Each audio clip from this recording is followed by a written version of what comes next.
Even before the polls opened on the final Super Tuesday came the news that on paper, Hillary Clinton had already clinched the Democratic nomination.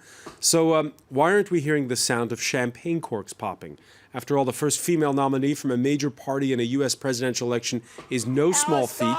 But campaigning in California, the 68-year-old former First Lady and Secretary of State gave an understated reaction to the Associated Press's tally of superdelegates. Yes, the rules for picking a U.S. president can seem confusing, even to Americans.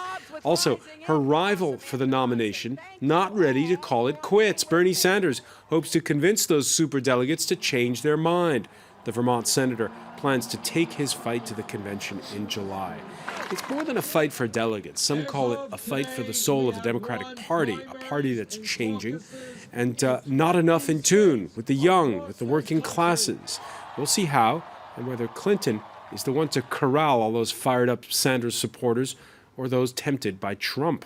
Today in the France 24 debate, is it really Clinton's moment this time? And with us, Amy Green, lecturer in U.S. politics and international relations at Sciences Po and the author of America After Obama. Thank you for being with us again. Thanks as well to Jean-Luc Pranat, author of Hillary, a President of the United States, and teaches at Paris 2 University at Assas. Joining us from Austin, Texas, political strategist Jason Campbell of Harris Media. Jason, you're not supporting Hillary or Bernie? I'm not. I'm supporting Donald Trump. All right. Thanks for joining us. And thanks as well to France 24's very own Douglas Herbert. The France 24 debate, where you can join the conversation on Facebook and Twitter, the hashtag F24debate. That magic number, 2,383 delegates late Monday securing Clinton's nomination. Again, this is on paper. This isn't chiseled in stone, but she mentioned it almost in a matter-of-fact way while campaigning in California on the eve of the vote. According to the news, we are on the brink of a historic, unprecedented moment. But we still have work to do, don't we? We have 6 elections tomorrow. And we're going to fight hard for every single vote, especially right here in California. So, Amy Green, no premature celebrations. What happens if Bernie Sanders wins big in California? At this point, it doesn't really matter. I mean, the math is the reality behind the situation. So if Bernie Sanders were to win California, it's most likely to be by a very small spread of points. Essentially, for Bernie Sanders to catch up with Hillary Clinton's lead in pledged delegates, so not the superdelegates, he'd have to win 70% or more of the vote in all of the remaining states. So Bernie Sanders could win California. It could certainly raise questions for the Clinton campaign, but it couldn't be enough to fundamentally alter the dynamics of the race in any important way. Would it stir unease going into that convention, or is this just speculation from hacks who like to keep the suspense going? The only way Bernie Sanders could win the nomination today would be to dramatically reverse the tide in the pledged superdelegates, as well as winning essentially all of the remaining primaries to an extraordinary amount. He hasn't won over 70% of the vote in any state but his home state of Vermont. So essentially, I think it would just fuel the fire. It would prolong the debate, but it wouldn't essentially change the fact that Hillary Clinton looks today to be the confirmed, or soon to be the confirmed, Democratic presidential nominee. Superdelegates or not, Sanders insisting on the eve of the last primaries that he's still in it to win it. Well, it's going to be very difficult. I'm not here to deny that for a second. But the case we're going to make to the superdelegates is everybody at the Democratic National Convention is going to want to defeat Donald Trump for good reasons. He is a disaster and must not become president of the United States. Well, you know what? According to every national poll that I have seen, and according to virtually every state poll that I have seen, Bernie Sanders is a much stronger candidate against Donald Trump than is Hillary Clinton. All right, Bernie Sanders, talking about Bernie Sanders there. Jean-Luc Pranat, is it over, and does he have a point?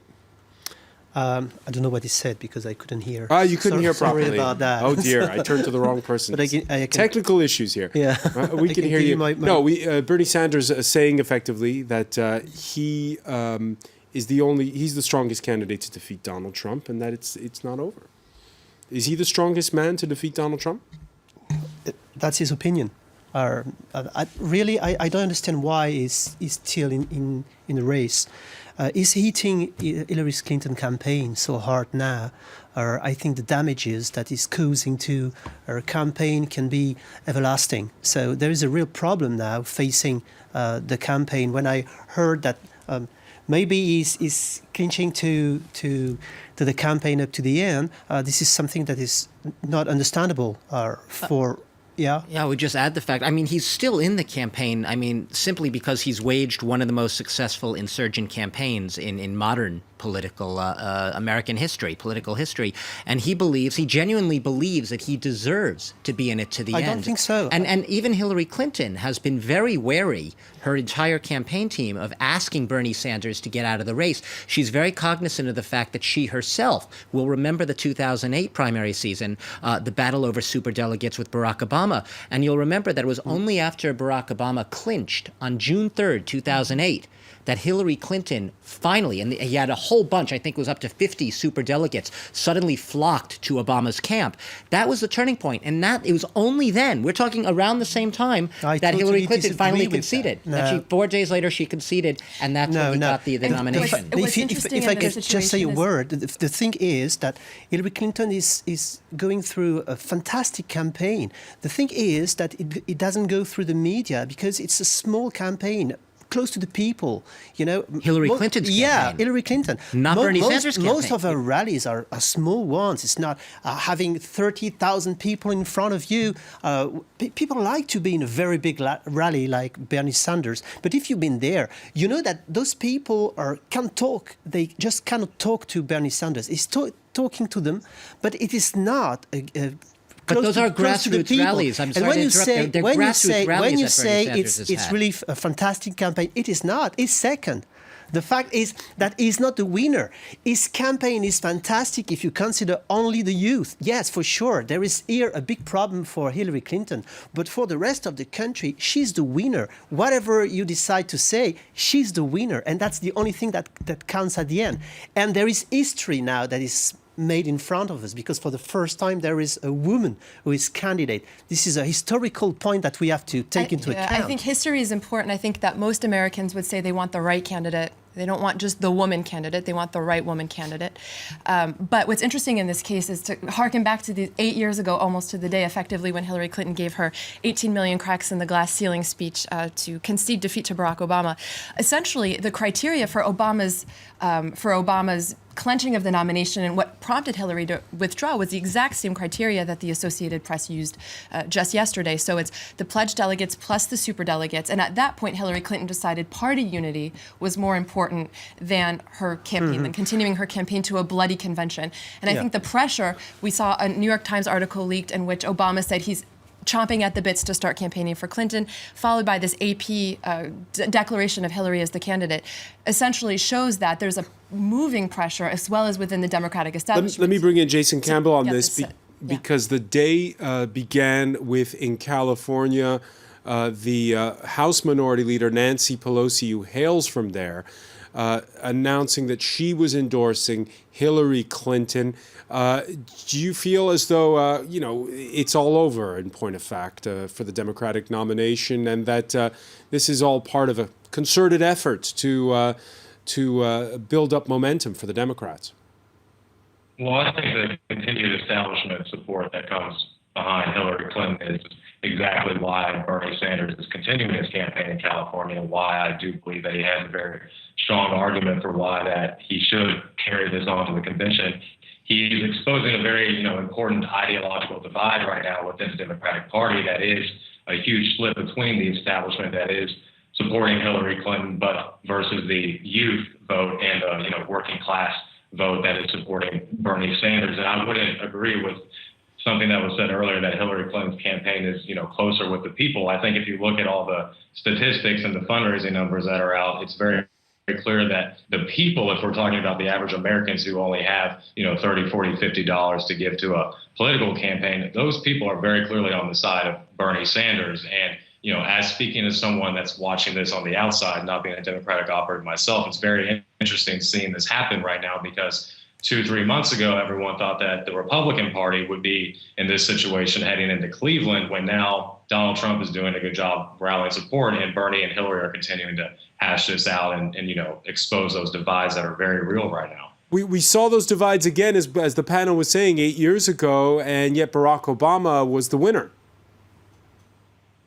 Yes, well, I think that, that's a fair point, and I think that, it's very likely that after California and the other states vote today, that Hillary will, extend some communication to Bernie and talk with him. But if he continues down the road that he's been saying for weeks, that he's going to continue this to the convention and try to peel off some superdelegate support before Philadelphia, then I don't think that he will be getting out anytime soon. All right, lots of reactions on the hashtag F24 debate. This one from Derek.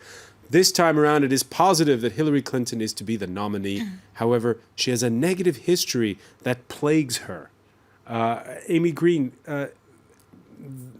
familiarity breeds contempt in this case? Hillary Clinton's a particular example for any of us who are able to remember when she came onto the national spotlight in the early 90s. I mean, she's been not only the most admired woman in America for the last, 15, 20 years, she's also been one of the sort of most,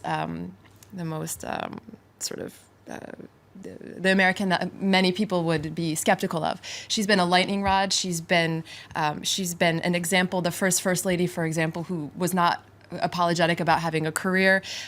She's been a lightning rod. She had the healthcare reform under her husband's administration. She went to Beijing talking about women's rights or human rights once and for all. So she's been a singular figure in American politics and American public life. So, I mean, of course, familiarity can breed contempt, but I think when you look at the victories she's won, sure, she has a problem with many young people. I think party unity going forward is the most important thing for the Democrats, but she's won working class voters, minority voters of different minority groups. So I don't think you can really challenge her appeal to Democratic voters. I can assume that part of the negativity that viewer talks about has to do with the Monica Lewinsky affair and with the fact that there was scandal under Bill Clinton's administration. Absolutely. I mean, there's been a lot of scandal. What's interesting is that Hillary Clinton, if you objectively sort of look at her background from being a sort of a progressive activist and through becoming the mainstream, I mean, that's exactly right. The Clintons have gone from political insurgents to the mainstream. And of course, when you have that history, you have familiarity, you have scandal. And of course, it's undeniable. And the trust issues are there, and they perhaps will always be there. Another reaction on the hashtag F24 debate. Come on, Bernie Sanders. Honorably concede defeat now before you are forced out. Jean-Éric Brana nodding vigorously, Douglas Herbert. Well, no, I mean, this is the whole thing now. The pressure is already mounting on Bernie Sanders, even before we have the results in from this last batch of major state primaries, to drop out and resign. And it is, there's this circling of the wagons, and you see it in the American political process. There's a point at which you're supposed to have the presumptive nominee. How many times have we used the word presumptive on this set? And usually long before June. We were saying about Trump 2 months ago. Once you start using that word presumptive with a nominee, there's almost like this tripwire which is set off, and this momentum builds, and the narrative is that you start to have to get around that nominee. Whether you love that nominee or not, that is going to be your party's nominee, and the other person, whether he likes it or not or she likes it or not, has to bow out. And this is really the narrative right now, and it is that. It's a narrative that Bernie Sanders is trying to fight against, this sense of absolute inevitability. We started out by saying, I think Amy said, that the math is, squarely on Hillary's side, and it's hard to argue with that. It would take a near mathematical miracle for Bernie Sanders to mathematically pull it off. Okay, but here's the problem. But the problem is the narrative is telling him he has to back out now, whereas he's saying he believes he has a right because of his campaign to stay in the race, and he shouldn't feel guilty about doing so, and shouldn't be made to feel as if by staying in the race he's going to be the cause of Donald Trump potentially being elected president. But again, we look to what the argument that we heard Sanders make in those remarks late on Monday, and if we look at the polls and we see the head-to-head matchup between Sanders and Trump and Clinton and Trump, it seems as though Sanders has a better lock That's his whole argument. White That's one of House. his main arguments. Forget the math aside. He is actually looking at, and look, Sanders is saying it publicly. A lot of Democrats right now who are, on paper at least, saying that they endorse Hillary Clinton, that they're rallying behind her, they have, I'm sure, a lot of night sweats when they go to bed over just how she is going to fare against Trump. And there are a lot of, they'll be lying if they tell you otherwise, but Democratic strategists and Democratic leaders right now are thinking of every other possible scenario, up to and including drafting in other people at the convention. I'm not saying that doesn't mean Hillary Clinton isn't the presumptive nominee and won't lock it in and won't get it. I'm just saying they'd be lying to tell you they're not seriously thinking of those other scenarios, however far-fetched they may seem, from Biden's to John Kerry's to whatnot, because they don't have that comfort zone factor entirely with Hillary just yet. Let me bring in Jason Campbell on this.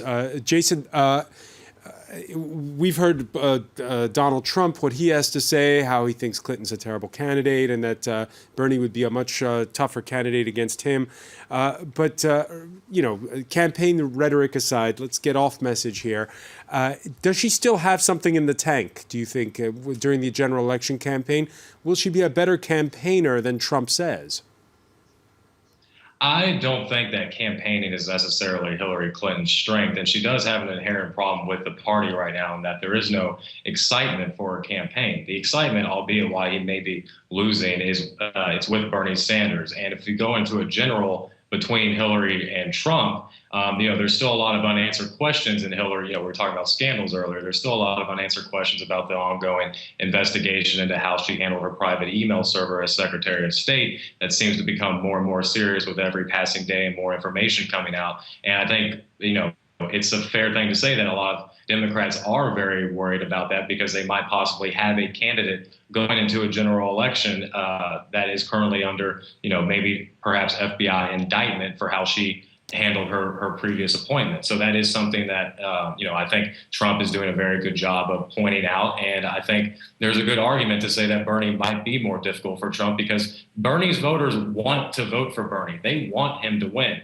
Whereas I don't necessarily think that excitement is there with Hillary for her voters. They're just voting for her because they don't want Bernie or, they believe that she's going to be the presumptive nominee anyway. Jean-Yves Brana, you agree? I couldn't hear again. I'm sorry. Still trouble hearing? Yeah. Okay. I'll put it to Amy Green. Do you agree with that there just isn't the enthusiasm for Clinton that there is for Trump or Sanders? Well, to say that Hillary Clinton voters are only voting for Hillary Clinton based on resignation, I think, is a gross overstatement and a completely inaccurate thing to say for any candidate, for that matter, no matter who they are. But essentially, what's important is the narrative. That is an important point. But if you look at many of the polls, they will say as well that Hillary Clinton simply needs to maintain the same path that Obama took to victory. Essentially, keep the same states, maybe flip another state. But there's very little she has to win in addition or to change fundamentally on the electoral This email scandal? The email scandal, we're not at indictment. I think it harms her in the sense that it plays into the trust issues. If you want to talk about trust issues, you can talk about the 3,500 lawsuits that have been filed against Donald Trump. You can talk about trust in any number of directions. But just to finish my point, what's important to know is that today, going forward, the most important thing for the Democratic Party is party unity behind a candidate. Right. Going until September, August, and leaving the candidate 2 months to rally the party and to win undecided voters is just unrealistic and damaging. We're going to pick up on those points when we come back. You're watching the France 24 debate.